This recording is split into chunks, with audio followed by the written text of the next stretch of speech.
Do you ever wonder why the left tries so hard to get Americans to reject the concepts of hard work, family, and faith?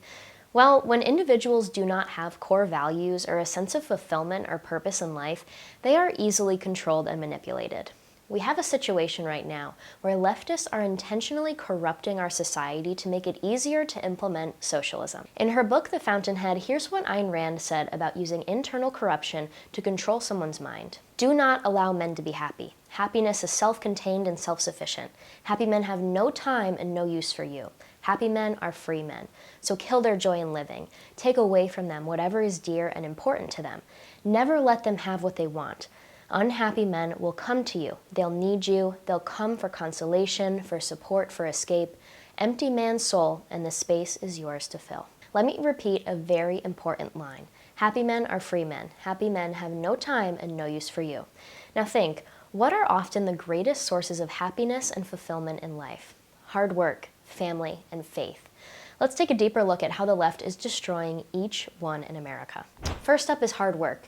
An individual that can take care of themselves and provide for their family without relying on the government is a free man. Socialism creates the opposite. It gets rid of your freedom, and it makes you dependent on the system. Not only does the left want you to depend on them, but they also want us to be divided. That's called Marxism. Marxism builds resentment between the working class and the wealthy class. Marxists today want our country to be divided because they thrive in that environment.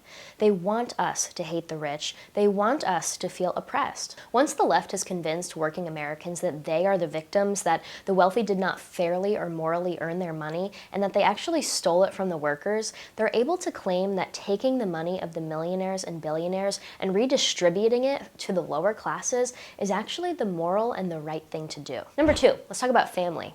The left is intent on destroying American families. The latest feminist movement and many pop culture outlets have gone far beyond encouraging just gender equality and women's empowerment, and they instead tell women now to embrace hookup culture and reject family and motherhood. They tell us it's a burden to have kids, that it holds us back from achieving our dreams.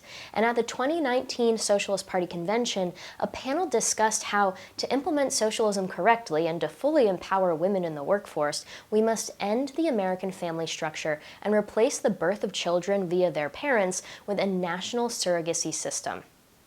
It's disgusting. Basically, this is what we read about in the dystopian book The Giver. It's an insane concept, but it's becoming more and more mainstream. The self-described trained Marxists of Black Lives Matter put on their website that they want to end the nuclear family in exchange for children being raised by the community. Then they took it down after it received well-deserved backlash, because it's crazy. The left then took it a step further, though, from you don't need to have kids, it's a burden, to now they're telling us that we should not have children. In fact, according to leftists like AOC, we should be scared to bring children into the world because they will face a climate apocalypse. And last, they tell us we don't need religion, and they mock our religious institutions and traditions. During this lockdown and period of major mental health decline, churches were deemed non-essential, while strip clubs in leftist states were given leniency. Happiness, fulfillment, and purpose are most frequently derived from hard work, love, family, children, and faith. No wonder the left wants to erase these sources of happiness and fulfillment from our society. It creates an internally corrupt population that is very easily manipulated and controlled.